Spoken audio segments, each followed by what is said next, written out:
7 hills టీవీకి స్వాగతం. ఈ రోజు వార్తలను ముఖ్యాంశాలు. బడుగు బలహీన వర్గాల అభివృద్ధికి కృషి చేసిన గొప్ప నాయకుడు డాక్టర్ బాబు జగజీవన్ రామ్ అని జిల్లా కలెక్టర్ సగిలి షణ్మోహన్ పేర్కొన్నారు. చిత్తూరు నగరంలోని మున్సిపల్ పార్క్ వద్ద ఉన్న బాబు జగజీవన్ రాయ్ విగ్రహానికి డిఆర్ఓబి పుల్లయ్య, నగరపాలక సంస్థ కమిషనర్ జె అరుణ, సాంఘిక సంక్షేమ మరియు సాధికారత అధికారిని రాజ్యలక్ష్మిలతో కలిసి భారతదేశ మాజీ ఉప ప్రధాని సమతావాది డాక్టర్ బాబు జగజీవన్ రామ్ 117వ జయంతి పురస్కరించుకుని ఆయనకు పూలమాలలు వేసి ఘనంగా నివాళులర్పించారు. అనంతరం జిల్లా కలెక్టర్ షణ్మోహన్ మాట్లాడుతూ బడుగు బలహీన వర్గాల సంక్షేమం అభివృద్ధికి కృషి చేసిన గొప్ప నాయకుడు డాక్టర్ బాబు జగజీవన్ రామ్ అన్నారు. ఈ రోజు మనం బాబు జగజీవన్ రామ్ జయంతి వేడుకలు నిర్వహించడం చాలా సంతోషంగా ఉందన్నారు. భారతదేశానికి స్వాతంత్ర్యం వచ్చిన తర్వాత డాక్టర్ బిఆర్ అంబేద్కర్ రచించిన రాజ్యాంగంలో పొందుపరిచిన అంశాలతో మంచి ఆలోచనలతో ఎవరి సహకారం లేకుండా వెనుకబడిన కులం నుండి వచ్చిన వ్యక్తి 38 సంవత్సరాల వయసులోనే కేంద్ర ప్రభుత్వంలో 30 సంవత్సరాల కేంద్ర మంత్రిగాను మరియు ఉప ప్రధాని మంత్రిగా పనిచేయడం గొప్ప విషయమని, కేంద్ర మంత్రిగా పనిచేస్తున్న సమయంలో అట్టడుగు బడుగు బలహీన వర్గాల అభివృద్ధికి కృషి చేసిన గొప్ప నాయుడని స్ఫూర్తిగా తీసుకొని మనం అందరం అభివృద్ధి చెందాలన్నారు. ఈ కార్యక్రమంలో గృహ నిర్మాణం సంస్థ పిడి పద్మనాభం, డిఎస్పీ రాజగోపాల్ రెడ్డి, సిఐఎస్ఐలు, సాంఘిక సంక్షేమ శాఖ మరియు మున్సిపల్ శాఖల సిబ్బంది, మురుగేష్, నాగేశ్వరరావు, డివిఎంసి సభ్యులు బాబు, డేవిడ్, జంగయ్య, దేవరాజులు, రాజ్ కుమార్, మునస్వామి, వరదరాజుల, ధనంజయరావు, దామోదరం, రవి, మురుగయ్య, దళిత గిరిజన సంఘాల నాయకులు, బాలికలు, డప్పు కళాకారులు తదితరులు పాల్గొన్నారు.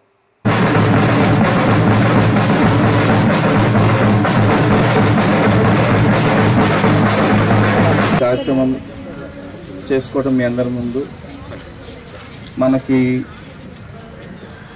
ఎంతమంది లీడర్స్ ఉన్నా పర్టికులర్గా కొందరు లీడర్స్ మాత్రం వాళ్ళు ఉన్నప్పుడు ఎంత ప్రభావితం చేయగలిగారో మన జీవితాలను, వాళ్ళు లేనప్పుడు అంతకన్నా ఎక్కువ ప్రభావితం చేయగలిగే లీడర్స్లో ప్రప్రథంలో నా ఒపీనియన్లో జగజీవన్ రామ్ గారు 38 ఏళ్ళ వయసులో యూనియన్ క్యాబినెట్ మినిస్టర్గా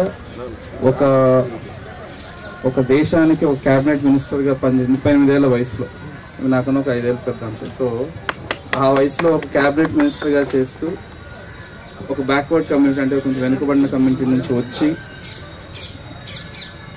దిగువ మధ్య తరగతి లేకపోతే అందుకన్నా పేదరికం చూసి 30 ఏళ్ళు కంటిన్యూస్గా ఒక క్యాబినెట్ మినిస్టర్ యూనియన్లో పనిచేయటం అండ్ ఆ తర్వాత డిప్యూటీ ప్రైమ్ మినిస్టర్గా పనిచేయడం అండ్ ఉన్న 35 ఏళ్ళు కంటిన్యూస్గా ఒకటే కారణం కోసం పోరాటం, ఎక్కడ అటు ఇటు డీవియేట్ అవ్వకుండా, రకరకాల ప్రలోభాలకి వెళ్ళకుండా.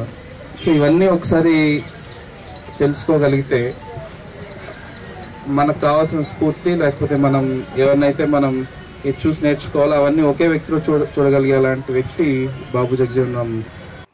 తెలుగుదేశం పార్టీ అందించే సూపర్ 6 పథకాలతో ఎన్నికల ప్రచారం. చిత్తూరు తెలుగుదేశం పార్టీ ఎమ్మెల్యే అభ్యర్థి గురిజాల జగన్మోహన్ కు ప్రజలు నీరాజనాలు పడుతూ ఆదరిస్తున్నారు.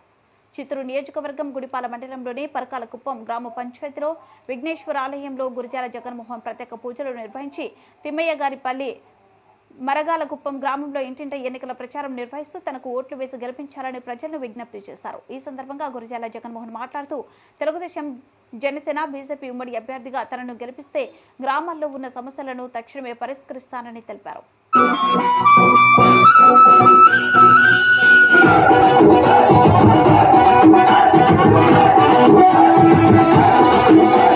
పసుపు రంగు పోసుకున్న ప్రాణం నువ్వు, చెమట చుక్కలేకమైన కెరటం నువ్వు, చంద్రబాబు ధైర్యం నువ్వు, 40 ఏళ్ల ప్రస్థానపు నేస్తం నువ్వు, మాటే తప్పని రూపై పార్టీకున్నది నువ్వేలే, తెలుగుదేశం సంక్షేమానికి కట్టుబాటు నువ్వేలే, తీర్చలేని తరుణం నువ్వేలే, తిప్పరమీ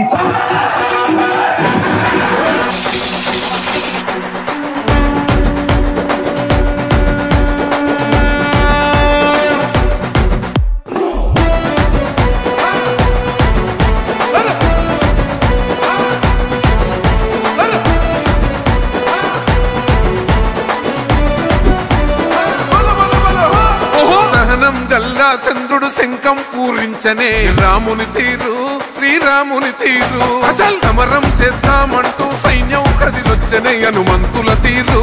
ఇది ఆంధ్రుల పోరు, ఒక యుద్ధం పుట్టింది సీమాంధ్రుల కోసం, ఈ రాక్షస పాలననే చేస్తాము రాగంతం, మీ కత్తులకు నెత్తులను వంచదు మా పౌరుషం. దుమ్ దుమ్ దుమ్ దుమ్ తాం దుంకాడుతాం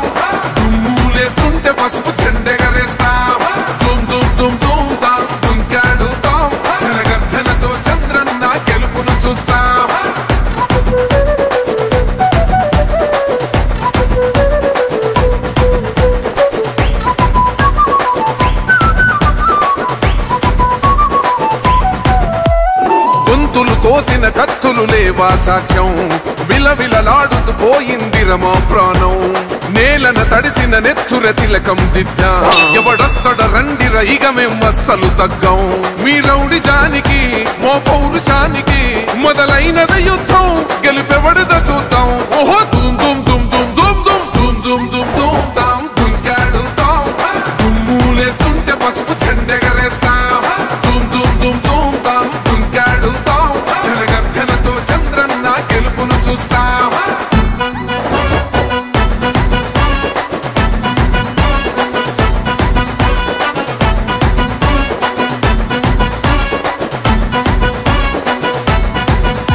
అంబేద్కర్ ఎవరు దళిత ద్రోహని అంటే వేలెత్తి చూపుతున్నాడు నీ ప్యాలెసు వైపే ఆడబిడ్డల న్యాయాలను చూడలేకనే కొండ దిగర కనక దుర్గమ్మ ఉగ్ర రూపమే కులగచ్చి కొడుకులా మతమే విడిచేలా అమ్మోరే పలికేక పెట్ట వీర వనితలా దుమ్ దుమ్ దుమ్ దుమ్ దుమ్ దుమ్ దుమ్ దుమ్ దుమ్ దుమ్ తాం దుంకాడుతాం దుమ్ములేస్తుంటే పసుపు చెండెగరేస్తాం దుమ్ దుమ్ దుమ్ దుమ్ తాం దుంకాడుతాం జనగర్జనతో చంద్రన్న గెలుపును చూస్తాం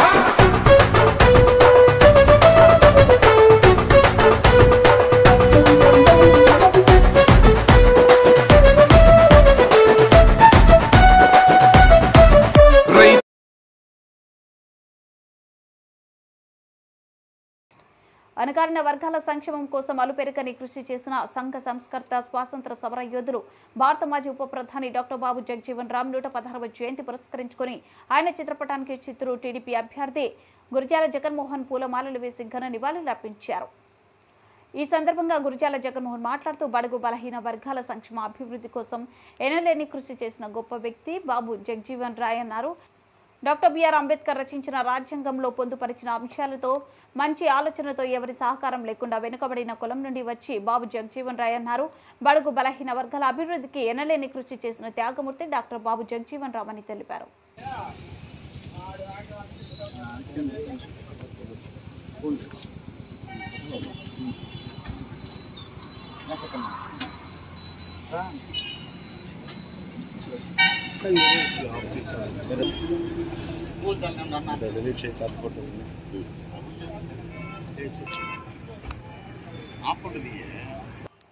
దివంగత మాజీ ఉప ప్రధాని బాబు జగజీవన్ రామ్ 116వ జన్మదినం సందర్భంగా చిత్తూరు తెలుగుదేశం పార్టీ కార్యాలయంలో జిల్లా అధ్యక్షుడు సిఆర్ రాజన్ ఆధ్వర్యంలో బాబు జగజీవన్ రామ్ చిత్రపటానికి పూలమాలలు వేసి ఘనంగా నివాళులర్పించారు. ఈ సందర్భంగా అధ్యక్షుడు సిఆర్ రాజన్ మాట్లాడుతూ బాబు జగజీవన్ రామ్ దేశానికి స్వాతంత్ర ఉద్యమంలో పాల్గొని దేశానికి ఉప ప్రధానిగా సేవలు అందిస్తున్నట్లు పేర్కొన్నారు. ఆయన సేవలు చిరస్మరణీయమని ఆయన స్ఫూర్తిని అందిపుచ్చుకొని ఆయన అడుగుజాడలో నడవాలని వ్యక్తం చేశారు. ఈ కార్యక్రమంలో చిత్తూరు పార్లమెంట్ నియోజకవర్గ అభ్యర్థి దగ్గుమల్ల ప్రసాదరావు, మాజీ ఎమ్మెల్సీ దొరబాబు, మార్కెట్ కమిటీ మాజీ చైర్మన్ చంద్రప్రకాష్, తెలుగుదేశం నాయకులు తదితరులు పాల్గొన్నారు.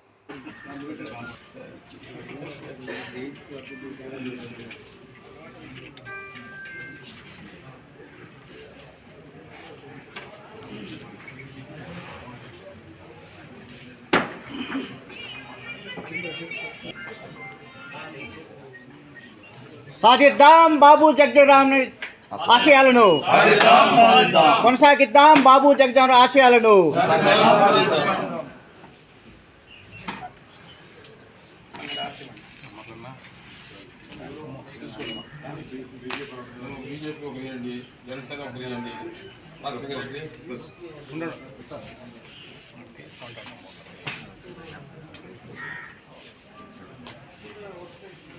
जोहार बाबू जगजीवन राव गारू, जोहार बाबू जगजीवन राव गारू, जोहार बाबू जगजीवन राव गारू, जोहार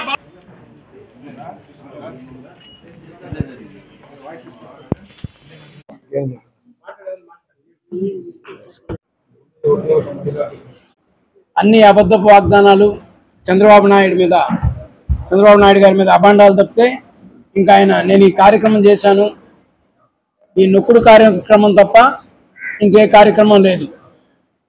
ఓన్లీ సంక్షేమం నేను డబ్బులు ఇచ్చాను, ఈ పద్ధతి మీద వెళ్తున్నాడు ఆయన. సంక్షేమ కార్యక్రమానికి పుట్టినిల్లు తెలుగుదేశం. అలాగే మా మేనిఫెస్టోలో కూడా రేపు రాబోయే రోజుల్లో అందరికి కూడా 4000 పెన్షన్ అనౌన్స్ చేయడం జరిగింది. అలాగే బీసీలకైతే 50 ఏళ్ళకి పెన్షన్ ఇవ్వడం కూడా జరుగుతుంది. మా మేనిఫెస్టో క్లియర్గా ఉంది, సూపర్ 6 క్లియర్గా ఉంది.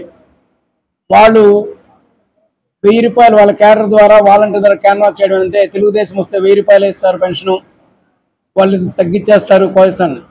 ఇతను 3000 పెన్షన్ అనౌన్స్ చేసి మేము అధికారంలోకి ఇస్తే 3000 ఇస్తామని చెప్పని మొదటి సంవత్సరం 2000 ఇచ్చి తర్వాత 2250, తర్వాత 2500, ఇప్పుడు లాస్ట్లో ఆయన 3000 చేశాడు. ఈ 6 నెలలుగా ఆయన 3000 ఇస్తా ఉన్నాడు. అంతకుముందు అయితే లేదు. మాట తప్పింది, మడమ తిప్పింది ఆయనే ఖచ్చితంగా. ఇక్కడ చంద్రబాబు నాయుడు ఒక ప్రామిస్ చేసే ముందే ఆలోచిస్తారు. ఏదన్నా కూడా ఒక ప్రామిస్ చేసిన తర్వాత దానికి కట్టుబడి ఉంటారు. దానికి మార్గాలను కూడా ఆయన ఎత్తుక్కో ఉంటాడు. ఆర్థిక పరంగా ఏందని ఈరోజు ఆర్థికంగా ప్రతిరోజు మనం అప్పు తెచ్చుకొని రాష్ట్రం నడిపించే పరిస్థితి. కానీ మనోనిబ్బరంతో చంద్రబాబు నాయుడు ఈరోజు చెప్పారు, బడ్జెట్ను కూడా నేను సంపాదన ద్వారా రాష్ట్ర ఆర్థికాన్ని అభివృద్ధి చేస్తానని చెప్పని, రాష్ట్రం ఆర్థిక అభివృద్ధి చేయడానికి ఆయన దగ్గర నిర్దిష్ట ప్రణాళికలు ఉన్నాయి. అలాగే రాజధాని నగరంలో కూడా మనకు కావాల్సినంత ల్యాండ్ ఉంది సంపద రూపంలో. కాబట్టి చంద్రబాబు నాయుడు గారు జనరేట్ చేయగలుగుతారు. ఈ చెప్పిన కమిట్మెంట్లు అన్నీ కూడా ఈరోజు ఆయన ఫుల్ఫిల్ చేయగలుగుతారు.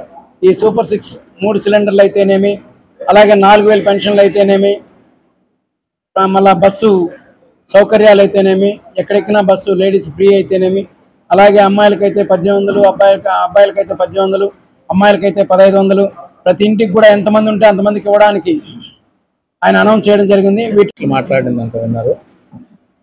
నేను ఒకే విషయం మంటున్నాను. నిన్న పెన్షన్లు ఇచ్చే విషయంలో వైసీపీ ప్రభుత్వం, వైసీపీ పార్టీ వాళ్ళు ఆడిన నాటకం మీకు చెప్తాను. అక్కడ ఏప్రిల్ 1వ తారీఖు వచ్చేటప్పటికి ఖజానాలో డబ్బులు లేవు. ఈరోజు కూడా 318 కోట్లు తప్పితే అక్కడ డబ్బులు లేవు. దాన్ని తప్పించుకోవడం కోసం టీడీపీ వాళ్ళు వీళ్ళు పెన్షన్స్ ఇవ్వద్దని వాలంటీర్ ద్వారా చెప్పి అపవాదులు వేసి టీడీపీని బ్లేమ్ చేస్తూ ఉన్నారు. యాక్చువల్గా వీళ్ళు పెన్షన్లు ఇవ్వదలుచుకుంటే వాలంటీర్స్ ద్వారా కాకుండా మనకున్న సెక్రటేరియట్లు అని పెట్టారు, దానిలో ఉన్న ఎంప్లాయీస్ సరిపోతారు. మనం అంతా లెక్క చూస్తే ఒక్కొక్క ఎంప్లాయీకి 45 పెన్షన్స్ కంటే ఎక్కువ ఇచ్చే అవకాశం లేదు. మనం ఊహించండి, ఒక వ్యక్తి 45 మందిని కూడా కాంటాక్ట్ చేయలేకపోతే ఆయన ఉద్యోగం ఎందుకు చేయడం? ఒక రోజులో 45 మందికి ఈజీగా ఇచ్చేసేయచ్చు పెన్షన్ తీసుకునేది. అసలు విషయం ఏంటంటే బ్యాంకులో డబ్బులు లేవు. ఆ డబ్బులు లేని విషయం బయట పెట్టకుండా ఇప్పుడు అందరికీ వాళ్ళు వద్దన్నారు, వీళ్ళు పిటిషన్ ఫైల్ చేశారని కుంటు సాకులు చెప్తున్నారు. ఈ విషయం మీ అందరికీ తెలియజేస్తున్నాం. ఇది వాళ్ళు డబ్బులు లేని పరిస్థితిని బయట పెట్టుకోలేక తెలుగుదేశం పార్టీని బ్లేమ్ చేస్తున్నారు. అలాగే ఈ పెన్షన్ తీసుకుంటూ ఎండలో ఇబ్బంది పడ్డారని మంచాల మీద తీసుకెళ్తున్న ఫోటోలు మాత్రం వేస్తున్నారు. మరి వీళ్ళు ఇవ్వకపోతే మరి పెన్షన్ మీద ఆధారపడ్డ వాళ్ళు ఉన్నారు, ఖచ్చితంగానే మాట్లాడబడతారు. ఈ ఎపిసోడ్ మొత్తానికి వైసీపీ ప్రభుత్వమే బాధ్యత వహించాల్సి ఉంటుంది. తెలుగుదేశం పార్టీకి ఏమాత్రం సంబంధం లేని విషయము. అలాగే ఎవరైనా పాత్రికేయులు మహా అయితే ఇప్పుడు ఖజానాలో ఎంత డబ్బులు నేను ఇప్పుడు కూడా వెరిఫై చేయొచ్చు. 318 మాకు తెలిసిన ఇన్ఫర్మేషన్ ప్రకారం నిన్నటి వరకు 318 తప్పితే వాళ్ళ దగ్గర డబ్బులు లేవు. ఈ డబ్బులు లేని తనాన్ని వీళ్ళందరి మీద రుద్దుతున్నారు. కాబట్టి మీరందరూ దయచేసి అర్థం చేసుకొని దాన్ని క్లియర్గా పెన్షన్స్ అనేది తెలుగుదేశం ప్రభుత్వానికి సంబంధం లేదు. అలాగే వాళ్ళు చేసిన తప్పుకి, వాళ్ళు చేసిన అప్పులకి, వాళ్ళు చేసిన ఖజానా లోపానికి వీళ్ళ మీద రుద్దడానికి ఎలక్షన్ టైంలో చూస్తూ ఉన్నారు. అలాగే మీరు గమనిస్తే పోలవరం ప్రాజెక్టు వలన చంద్రబాబు గారి ఉద్దేశం ఏంటంటే 2 రివర్లు కృష్ణా గోదావరి రివర్స్ని అనుసంధానం చేద్దాం అనుకున్నారు. సో దట్ ఏమవుతుందంటే కృష్ణాలో ఎప్పుడైనా వర్షాభావ పరిస్థితి వస్తే అక్కడ నుంచి కృష్ణాలోకి నీళ్లు తీసుకొని రాయలసీమ వరకు అంద్రీ వరకు నీళ్ళు ఇద్దామని ఉద్దేశం. ఆ ఉద్దేశంతో చంద్రబాబు గారు ప్రభుత్వంలో ఉన్నప్పుడు 72% ప్రాజెక్ట్ అంతా కంప్లీట్ అయిపోయింది. ఇంకా మహా అయితే 28% ఉంది. ఆ 28%లో 1% కూడా ఇప్పుడు కంప్లీట్ కాలేదు. రివర్స్ టెండర్ అన్నారు, 6 నెలలు వెళ్ళిపోయింది. ఆ రివర్స్ టెండర్ వల్ల ఉన్న కాంట్రాక్టర్ని క్యాన్సిల్ చేసుకున్నారు. వీళ్ళకి ఎవరికైతే ముడుపులు ఇస్తారో వాళ్ళని తీసుకొచ్చారు. ఎవరైతే ఇన్వాల్వ్ అయిన కంపెనీ ఉందో కాంట్రాక్టింగ్ కంపెనీ, ఆ కంపెనీయే తెలంగాణలో కాళేశ్వరం ప్రాజెక్టు మీద ఫెయిల్ అయిపోయింది. ఉమ్మడి 3 పార్టీలు టీడీపీ, జనసేన, బీజేపీ సంయుక్తంగా పోరాటం చేసి ఖచ్చితంగా భావి తరాల కోసం, రాష్ట్ర అభివృద్ధి కోసం, ప్రజల సంక్షేమం కోసం కూడా కేంద్రంలో నరేంద్ర మోడీ గారి నాయకత్వంలో, అదేవిధంగా రాష్ట్రంలో నారా చంద్రబాబు నాయుడు నాయకత్వంలో అధికారం వచ్చినప్పుడే డబుల్ సర్కార్ ఇంజన్ సర్కార్ రూపంలో అభివృద్ధి చెందే దిశగా ముందుకెళ్లడానికే ఈరోజు తెలుగుదేశం పార్టీ, టీడీపీ, జనసేన ఉమ్మడిగా 7 అసెంబ్లీలతో పాటుగా పార్లమెంట్ అభ్యర్థిని కూడా గొప్ప మెజారిటీతో గెలిపించుకోవడానికి ఈ 3 పార్టీలు సంయుక్తంగా పనిచేస్తున్నాయి. నా పేరు తులసి ప్రసాద్, జనసేన పార్టీ జిల్లా ప్రధాన కార్యదర్శి. ఈరోజు తెలుగుదేశం పార్టీ కార్యాలయంలో మన పార్లమెంటరీ అధ్యక్షులు రాజన్న గారి ఆధ్వర్యంలో మరియు ఎంపీ గారి సారథ్యంలో 7 నియోజకవర్గాల నుండి బీజేపీ, తెలుగుదేశం మరియు జనసేన పార్టీ ఇన్ఛార్జీలు, సమన్వయకర్తలు అందరూ సమావేశమై ఇప్పటి వరకు జరిగిన ఎన్నికల సరళావరిని మనం ఎలా వర్క్ చేస్తున్నాం అనే విషయం చర్చించారు. చాలా అద్భుతంగా పనిచేస్తున్నారని ఎంపీ గారు ఇందాక కొనియాడారు ప్రతి ఒక్కరిని. అలానే రాబో 40 రోజుల్లో ఏ విధంగా ముందుకెళ్ళాలి, ఎలా కలిసి పనిచేయాలనే విషయాల్ని 3 పార్టీలు సమన్వయం చేసుకున్నాయి. చాలా బలంగా వెళ్ళబోతున్నాం. ప్రతి నియోజకవర్గం గెలుపు దిశగా అడుగులు వేస్తున్నాం. మన రాష్ట్రంలో ఉన్నటువంటి రాక్షస పాలన ఎదుర్కోవడానికి జనసేన పార్టీ నుండి, బీజేపీ నుండి, తెలుగుదేశం నుండి కలిసి కట్టుగా పోరాడి 7కు 7 మరియు చిత్తూరు పార్లమెంటరీ ఘన విజయంగా సాధించి ఉమ్మడి ప్రభుత్వాన్ని ఏర్పాటు చేసే విధంగా అందరూ సహకరిస్తారని ఈ మీడియా ముఖ్యంగా తెలియజేస్తున్నాం. నమస్కారం. నేను నిన్న కూడా చెప్పాను, ఏదైతే పెన్షన్లు ఈ రోజుకి 32 మంది అవ్వాతాతలు చనిపోయారు. దానిపైన ఈ జగన్మోహన్ రెడ్డి పైన ఈ 302 పెట్టి హత్య చేసింది ఆయన వల్లనే జరిగింది. దయచేసి ఈ హత్యకు కారకుడైన జగన్మోహన్ రెడ్డిని ఇమ్మీడియట్గా బహిష్కరించాలా ఎన్నికల నుంచి. ఎందుకంటే ప్రభుత్వంలో ఉండేది ఆయనే, ముఖ్యమంత్రి ఆయనే. ఆయన తెలుగుదేశం పైన పడతా ఉన్నాడు.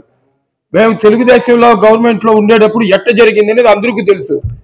నువ్వు ఈరోజు సక్రమంగా చేయలేక అవినీతి, అసమర్థ పాలన వల్ల నువ్వు ఈరోజు కనీసం పెన్షన్లు ఇచ్చేదానికి కూడా ఇప్పుడే మా ఎంపీ అభ్యర్థి ప్రసాద్ గారు చెప్పారు 318 కోట్లే ఉంది. నువ్వు ఈరోజు శాలరీస్ ఇవ్వాలన్నా, పెన్షన్ ఇవ్వాలన్నా, అన్ని ఇవ్వాలంటే నీ దగ్గర 5,000 కోట్లు రావాలా. నువ్వేం చేశావు? ఆ డబ్బులందరినీ మొన్న నీకు సమకూర్చుకుంది 2,000 కోట్లు మొత్తం నీకు, మరి నీ శిష్యగణానికి ఎవరైతే వర్కులు చేశారో కొన్ని వర్కులు ఎంబుక్ రికార్డ్ చేయకనే వాళ్ళకు కూడా డబ్బులు ఇచ్చి పంపించేశావు. అందరికీ నమస్కారం. ముందుగా మాకు రాయలసీమలోనే తలమానికంగా ఈరోజు ఆంధ్రప్రదేశ్ రాష్ట్రంలోనే లేకపోతే భారతదేశ చరిత్రలోనే తిరుమల, తిరుపతి అనేది చాలా ప్రత్యేకమైన స్థానం తీసుకుంటుంది. దాంట్లో తిరుపతి అభ్యర్థిగా మా సోదరులు ఆర్ఎన్ శ్రీనివాస్ గారు అక్కడ కంటెస్ట్ చేస్తున్నారు జనసేన పార్టీ తరఫున. మేమందరం కూడా జనసేన, బీజేపీ ఇక్కడ బయట వచ్చే సోషల్ మీడియా వార్తలు ఏది పట్టించుకోవద్దండి. నేను ఒకటే చెప్తున్నా, కరుణాకర్ రెడ్డి కొడుక్కి అభినయ్ రెడ్డి గెలిచేది జేఎంసీ అన్న ఆర్ఎన్ శ్రీనివాసు ఖచ్చితంగా అన్న గెలుస్తానే 2020 ప్రభుత్వం ఏర్పడతానే తిరుపతిలో రోడ్డు కాంట్రాక్టులన్నీ నీకే ఇప్పిస్తాను కూడా ఈ సభాముఖంగా తెలియజేస్తున్నా. రెండో విషయం, 2024 అభినయ్ 2024కి అభినయ్ లేడు, అభినయ్ హై. 2024లో వచ్చేది ఆర్ఎన్ శ్రీనివాస్ గారు, గెలిచేది గాజు గ్లాస్ గుర్తు, ఉండేది పవన్ కళ్యాణ్ గారు. చిత్తూరు జిల్లా నూతన ఎస్పీగా విజయ్ మణికంఠ బాధ్యతలు స్వీకరించారు. చిత్తూరు ఎస్పీ కార్యాలయంలో నూతన ఎస్పీగా మణికంఠ బాధ్యతలు స్వీకరించిన అనంతరం మీడియాతో మాట్లాడుతూ చిత్తూరు జిల్లాలో శాంతి భద్రతల పరిరక్షణకు కృషి చేస్తానన్నారు. రానున్న ఎన్నికలు జిల్లాలో ప్రశాంత వాతావరణంలో నిర్వహించేందుకు కట్టుదిట్టమైన ఏర్పాటు చేస్తున్నట్లు ఎస్పీ మణికంఠ చందోలి తెలిపారు. ముందున్న మొదటి ప్రియారిటీ ఎన్నికలు ప్రశాంతంగా జరగాలి. సో దీనికోసం జిల్లాలో అన్ని రకాలుగా మన ఎన్ఫోర్స్మెంట్ విభాగాన్ని మరియు ఏవైతే సరే టీమ్స్ పనిచేస్తున్నాయో, flying squad teams, static surveillance teams, ఇవన్నీ కూడా సమర్థవంతంగా జరిగేలా చూస్తుంటాము. అలానే ఎటువంటి గొడవలు జరిగినా వెంటనే రియాక్ట్ అయ్యేలా చూస్తాము. సివిజిల్ యాప్లో వచ్చే కంప్లైంట్స్ త్వరితగతిన అవి సమసిపోయేలాగా చూడడం మా ముందున్న మొదటి బాధ్యత. లా అండ్ ఆర్డర్ ఎటువంటి ఇబ్బందులు కలగకుండా ఎన్నికలన్నీ ప్రశాంతంగా ముగియడానికే నేను ఇక్కడ ఉన్నాను. సో ప్రజలంతా కూడా మీ దగ్గర ఎటువంటి సమస్యలు ఉన్నా మన డయల్ 100 డయల్ 112కి కాల్ చేయవచ్చు. దీంతోపాటు విజిల్ యాప్లో ఏవైతే సరే ఈ సమస్యలు వస్తాయో వాటిని కూడా మేము త్వరితగతిన పరిష్కరించి ఎన్నికలు ప్రశాంతంగా ముగిసేలా చూద్దాం. Thank you. ఓటంటే మాట కాదురా, ప్రగతి బాటరా అంటూ డప్పు డోలు వాయిస్తూ కళాజాత బృందం చిత్తూరు నగరంలో ఓటర్లను చైతన్యపరుస్తుంది. జిల్లా ఎన్నికల అధికారి కలెక్టర్ ఎస్ షణ్మోహన్, ఆర్ఓ జేసీ శ్రీనివాసులు ఆదేశాల మేరకు స్వీప్ కార్యక్రమాల్లో ఏఆర్ఓ కమిషనర్ అరుణ ఆధ్వర్యంలో వినూత్న రీతిలో ఓటర్ చైతన్య ప్రచార కార్యక్రమాలు నిర్వహించారు. చిత్తూరు నగరపాలక పరిధిలో సమస్యాత్మక పోలింగ్ కేంద్రాలు, గత ఎన్నికల్లో తక్కువ పోలింగ్ శాతం నమోదైన పోలింగ్ కేంద్రాల పరిధిలో ఈ కళాజాత బృందం ద్వారా అవగాహన కార్యక్రమాలు నిర్వహిస్తున్నామన్నారు. కళాజాత బృందం ద్వారా నగరంలోనే కుడళ్లు జన సమార్థ ప్రాంతాల ఓటర్ చైతన్యంపై జానపద పాటల ద్వారా అవగాహన కల్పించే కార్యక్రమానికి శ్రీకారం చుట్టామన్నారు. నగరంలోనే ఎన్టీఆర్ బస్టాండ్, బజార్ వీధి, దర్గా సర్కిల్, గిరింపేట, కుడలిలో బుర్రకథలు, జానపద పాటల ద్వారా ఓటు ప్రాముఖ్యతను తెలియజేస్తూ అవగాహన కల్పిస్తున్నామన్నారు. ఓటులు వేసి మన యొక్కని బాధ్యత పొంది ప్రతి ఒక్కరూ ఓటులు వేసి మన యొక్కని బాధ్యత పొంది స్వతంత్రం అందరూ పాటించాలి. ఓటు మరింత సమాచారం కోసం చూస్తూనే ఉండండి 7 హిల్స్ టీవీ.